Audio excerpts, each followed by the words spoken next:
Okay naman. Feeling ko okay naman ako. Mag-exhale lang ata. Pero okay na.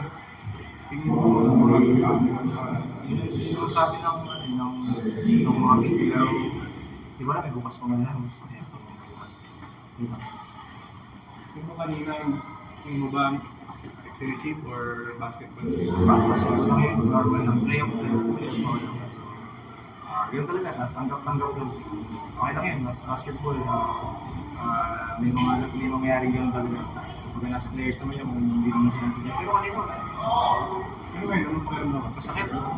Parang ano lang, namamaga. Kaya naman siya. Hopefully nga hindi mamaya madaling araw kasi mga kasi iniisip ko. Pero yun lang, sana kung mag-isip ko bukas na yung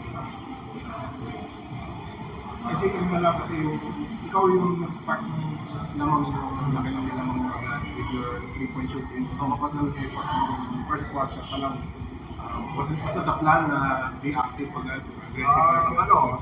Sa team, siguro yun yung pinaka-naging sinet namin na game plan yung kailangan namin ma-match yung energy ng Raymond Shen. Kita naman natin yung Raymond Shen, first to point pero walang tinatawag energy. So, nasa amin na yun kung paano namin matatapatan, maiiginan, and makakontrol yung tempo ng laro namin, even sa offense saka sa defense namin. Hindi na naman sabi ko dun sa nagiging mabilis ang laro kasi nabanggit ni Coach Tim na parang falling into the trap na Raynor siya na mabilis ang laro. Ano lang masasabi mo dun sa style of play? So yun, sabi ko kanina, yung tempo ng ginagawa ng Raynor siya, kailangan natin matapatan lang.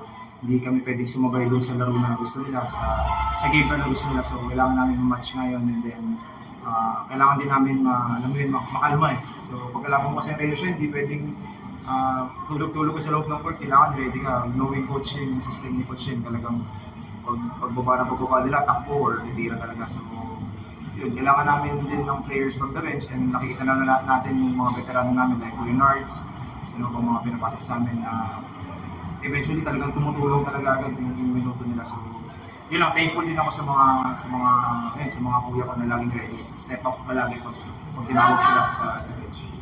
And Maya, especially Maya, sobrang pinalala ni Maya na kinutulong sa amin. So, yun yung mga kailangan namin yun yung mga spark. Bukod sa ginagawa namin, mas kailangan namin sila.